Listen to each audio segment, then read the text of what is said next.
Hey guys, welcome back to my YouTube channel Smriti study campus. और इस video में हम लोग डिस्कस करने वाले हैं इग्नू के BEGC 101 इंडियन क्लासिकल लिटरेचर के ब्लॉक 3 का यूनिट 1।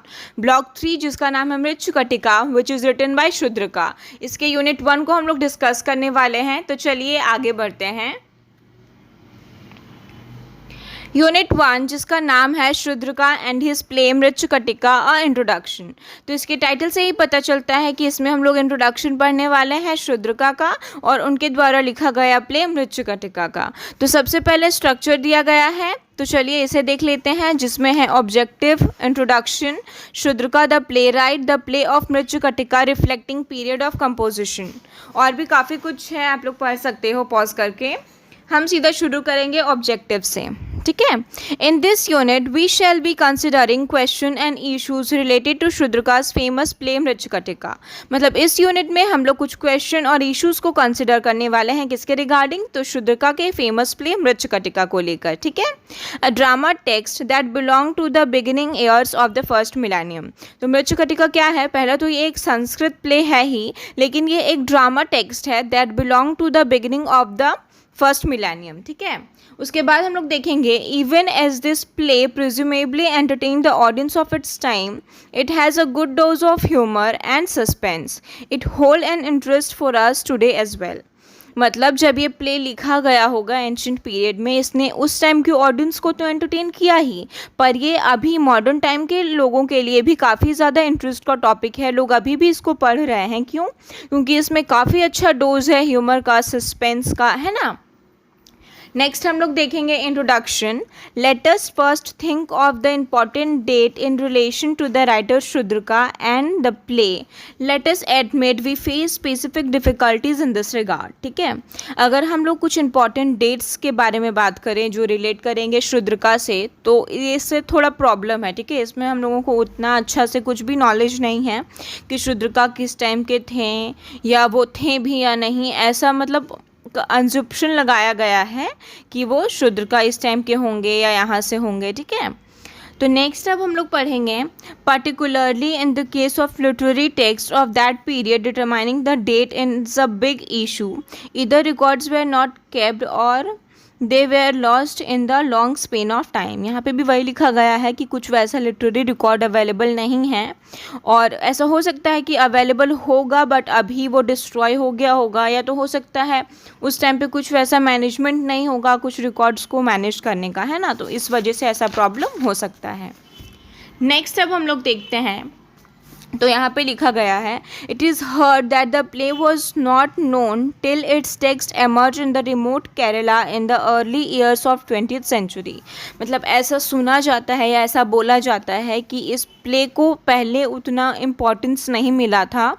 इसको कब मिलना शुरू हुआ, जब ये 20th सेंचुरी में केरला के रिमोट एरिया में पाया गया, फिर से ये एमर्ज हुआ, ठीक है।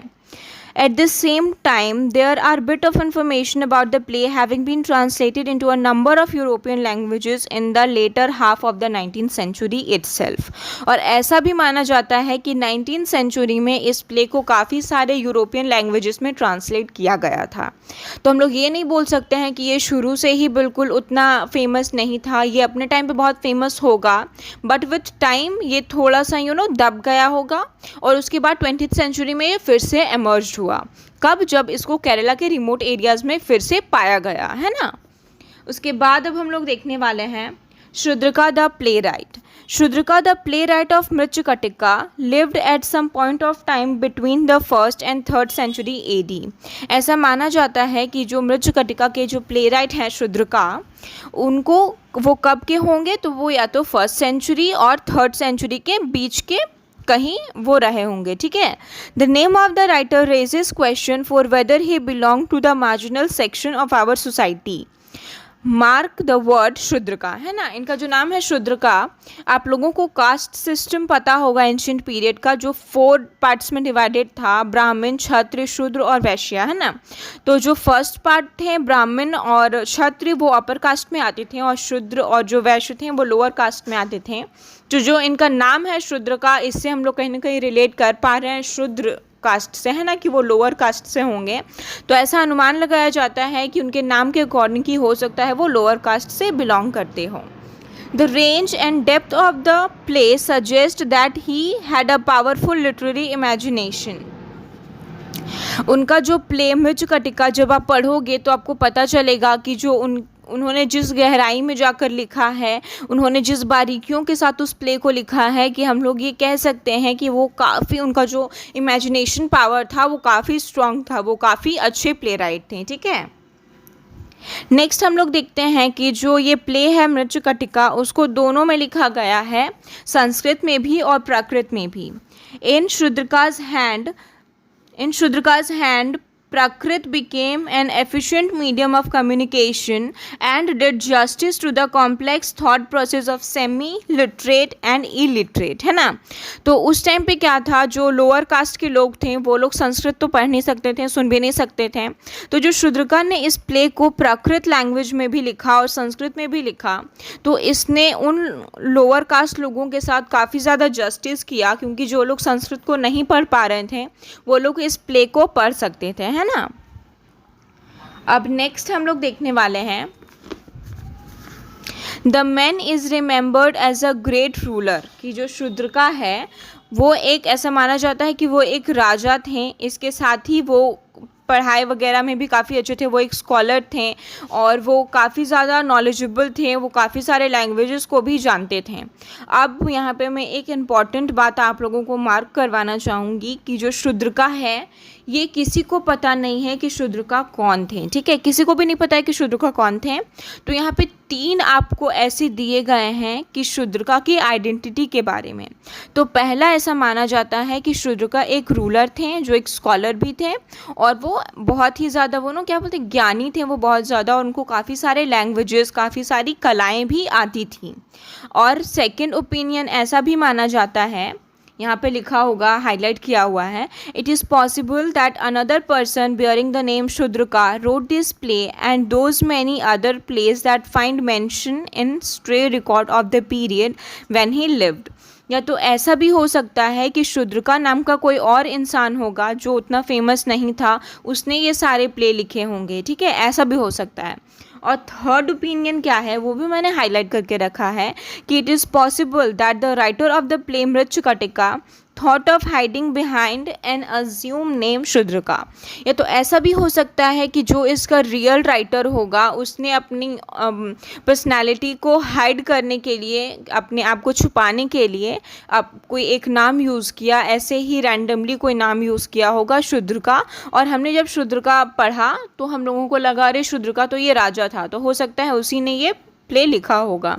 तो ये ज़रूरी नहीं है कि वो जो राजा था उसी ने ये प्ले लिखा था, हो सकता है कि कोई रैंडम इंसान होगा जिसने ये शूद्रका नेम का यूज़ करके लिखा होगा, है ना। तो नेक्स्ट अब हम लोग देखने वाले हैं, तो गाइज़ मैं कुछ वही इंपॉर्टेंट टॉपिक्स को कवर कर रही हूँ जो आपके एग्ज़ाम से रिलेटेड होंगे, है ना, और जो नहीं है उनको हम थोड़ा रहने ही देते हैं। तो यहाँ पे है एक heading, the impact of material situation on literary writing. ठीक है, कि क्या इम्पैक्ट था उस टाइम के सिचुएशन का लिटरेरी राइटिंग। जैसा कि हम सभी जानते हैं कि जो भी जिस टाइम का राइटर होता है वो वही लिखता है जो वो देखता है ना। जो भी हमारी सोसाइटीज़ में चल रही होती है वो उन्हीं सबको अपने प्ले में या अपने वर्क में दर्शाने की कोशिश करता है। तो देखते हैं कि मृच्छकटिका का सोशल उस टाइम बैकग्राउंड कैसा था या क्या उस टाइम चल रहा था हमारी सोसाइटी में। तो यहाँ पे लिखा हुआ है, a woman is being stalked by a group of evil souls driven by lust. The reader viewer might study the vocabulary they employ to give vent to their hidden desire, है ना। तो इस प्ले को जब हम लोग पढ़ेंगे तो इसमें एक कैरेक्टर है वसंत सेना, जो कि एक कॉर्टिसन होती है, मीन्स एक प्रोस्टिट्यूट होती है, काफ़ी वेल्दी प्रोस्टिट्यूट होती है वो, और उसके कुछ लोग पीछा कर रहे होते हैं, उन लोगों के इरादे कुछ गलत होते हैं, है ना। तो वो उस औरत का पीछा कर रहे होते हैं। तो इस चीज़ से हम लोग क्या अजम्पशन कर सकते हैं कि उस टाइम का कैसा होगा, उस टाइम के लोग कैसे थे, उस टाइम के लोगों का सोच कैसा था, वो लोग क्या करते थे। वो लोग एक औरत का पीछा कर रहे थे, उसको स्टॉक कर रहे थे, है ना। उसके बाद हम लोग इस चीज़ को पढ़कर यह अनुमान लगा सकते हैं कि वो लोग ज़रूर उस लड़की के साथ कुछ गलत करना चाह रहे होंगे, ऐसा भी है। उसके बाद नेक्स्ट और क्या क्या हम लोग इसमें पढ़ने वाले हैं वो भी हम लोग देखते हैं, है ना। उसके बाद यहाँ पे लिखा हुआ है they do not seem to be afraid of the legal machinery active in the town, the crime they intended to commit may land them in the jail. मतलब हम लोग ये भी देखेंगे इस प्ले में कि जो वैसा कुछ गलत इरादा से वसंत सेना का पीछा कर रहे थे या उसको स्टॉक कर रहे थे, उन लोगों के मन में ये डर नहीं है कि वो लोग जो करने जा रहे हैं उसका उनको पनिशमेंट मिल सकता है या उनको जेल में डाला जा सकता है। ऐसा उन लोगों के मन में कुछ डर नहीं था। उसके बाद हम लोग देखते हैं Mrichchhakatika may give the impression of being a comic play meant to offer titillation alone, nothing is further from the truth, है ना। तो ऐसा माना जाता है कि मृच्छकटिका एक कॉमिक प्ले है। आप अगर उसके कुछ कैरेक्टर्स को इस तरीके से डिफाइन किया गया है कि आपको लगेगा कि ये कॉमिक प्ले है, बट अगर हम इसके डीप थॉट में जाकर देखें तो हम लोगों को नहीं लगेगा कि ये एक कॉमिक प्ले है, क्योंकि जो उसका स्टॉकर था, है ना, जब हम लोग आगे पढ़ेंगे तो हमको उसके कैरेक्टर के बारे में पता चलेगा कि उसके अंदर उतना बुद्धि नहीं था, उसको आधा पागल बोला जाता था, ठीक है, बट फिर भी वो एक लड़की को स्टॉक कर रहा था, उसको मोलेस्ट करना चाहता था। तो ये सब चीज़ों को हम एज अ कॉमिक एलिमेंट नहीं ले सकते हैं, क्योंकि ये सारी अच्छी चीज़ें नहीं हैं एक सोसाइटी में ऐसा होना। इन चीज़ों को भी दर्शाया गया है। इसके साथ ही इसमें पॉलिटिकल अनस्टेबिलिटी को भी दिखाया गया है, क्योंकि जो लोग कुछ गलत करने जा रहे हैं किसी लड़की के साथ, उन लोगों के मन में ये डर नहीं है कि उनके खिलाफ लीगल एक्शन लिया जा सकता है। तो हम लोग इस चीज़ को समझ सकते हैं कि उस टाइम का जो पॉलिटिकल स्टेटस था वो बहुत ही अनस्टेबल था। नेक्स्ट अब हम लोग देखने वाले हैं periodic and social expansion and Mricchakatika. ये वाला उतना इम्पॉर्टेंट नहीं है। तो नेक्स्ट अब हम लोग फोकस करने वाले हैं मृच्छकटिका के लिटरेरी टेक्स्ट पे। अब नेक्स्ट हम लोग देखने वाले हैं कि मृच्छकटिका इज़ अ प्राकर्ण प्ले, है ना। प्राकर्ण प्ले का मतलब क्या होता है, जिसमें लोगों नॉर्मल पीपल को एज अ कैरेक्टर लिया जाता है। उसमें राजाओं के बारे में नहीं होता है, भगवान के बारे में नहीं होता है, बस एक नॉर्मल लाइफ को दिखाया जाता है, जिसको अगर पीपल लोग पढ़ें तो वो अपने लाइफ के साथ रिलेट कर पाते हैं, क्योंकि वो कॉमन पीपल के बारे में होते हैं। अब नेक्स्ट हम लोग देखने वाले हैं थीमेटिक रिचनेस ऑफ मृच्छकटिका, है ना। तो Mrichchhakatika has no god and goddesses as character. तो मृच्छकटिका में कोई भी देवी देवता नहीं है कैरेक्टर के रूप में, क्योंकि ये एक प्राकर्ण प्ले है। और जब ये प्ले शुरू होता है तो हम लोग क्या देखते हैं, as we begin reading the play we confront Sutradhar and Nati husband and wife.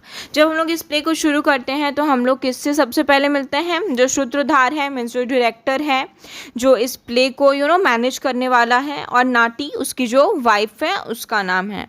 और वो लोग हम लोगों को कैरेक्टर से इंट्रोड्यूस करवाते हैं। कैरेक्टर्स मैंने कुछ इंपॉर्टेंट साइड में लिखे हैं, इसके अलावा और भी काफ़ी सारे कैरेक्टर हैं, बट मैंने कुछ का इनमें लिख के रखा है जो हम लोग इस यूनिट में थोड़ा बहुत डिस्कस करेंगे। तो पहला एक चारू दत्ता है, जो कि एक मर्चेंट होता है। वो पहले काफ़ी ज़्यादा वेल्दी था, बट अब वो थोड़ा गरीब हो चुका है। कैसे हुआ वो भी हम लोग देखेंगे आगे। उसकी जो वाइफ है उसका नाम धुता है, और उसका एक बेटा भी है जिसका नाम रॉ सेना है। उसका एक फ्रेंड है जिसका नाम मैत्रेय है, और वसंत सेना जो कि एक कॉर्टिसन है। जो ये स्टोरी है वो चारू दत्ता और कॉर्टिसन वसंत सेना के लव स्टोरी के बारे में ही है। तो नेक्स्ट अब हम लोग देखते हैं, तो Charu Datta is a man of the world and has been early prosperity. Suddenly, however, he incurs losses, because of which he appears bewildered. He has not lost faith in the material world where he was active all along. At the moment when the play opens, he is seriously engaged in the struggle to get back to his previous financial status, है ना। तो हम लोगों को ये पता चलता है कि जो चारू दत्ता है वो एक काफ़ी ज़्यादा रिच आदमी था, ठीक है, काफ़ी वो पैसे वाला था, बट उसको चैरिटी का बहुत आदत था, मीन्स उसको दान करने का बहुत ज़्यादा आदत था, और उसने इतना ज़्यादा दान कर दिया था कि अब वो बहुत ज़्यादा गरीब हो चुका था। जब हम लोग आगे इस प्ले के बारे में पढ़ेंगे तो हम लोगों को अच्छे से पता चलेगा कि वो काफ़ी ज़्यादा अब गरीब हो चुका है, उसकी फाइनेंशियल कंडीशन अच्छी नहीं है, और वो बहुत ज़्यादा ट्राई कर रहा है, मेहनत कर रहा है कि वो फिर से अपने प्रीवियस वाले फाइनेंशियल स्टेटस तक वो पहुंच सके, कि एटलीस्ट वो थोड़ा स्टेबल हो जाए, है ना। तो गाइस इस यूनिट में इतना ही था और कुछ तो वैसे इम्पॉर्टेंट था नहीं। नेक्स्ट हम यूनिट में हम लोग डिस्कस करेंगे यूनिट 2 को, जिसका नाम है Mricchakatika plot structure and analysis, जिसमें हम और भी काफ़ी सारे इंपॉर्टेंट कैरेक्टर्स के बारे में भी डिस्कस करेंगे। तो अगर आपको ये वीडियो थोड़ी सी भी अच्छी लगी हो, हेल्पफुल लगी हो, तो प्लीज़ इस वीडियो को लाइक करें और मेरे चैनल को सब्सक्राइब करें। Thank you for watching.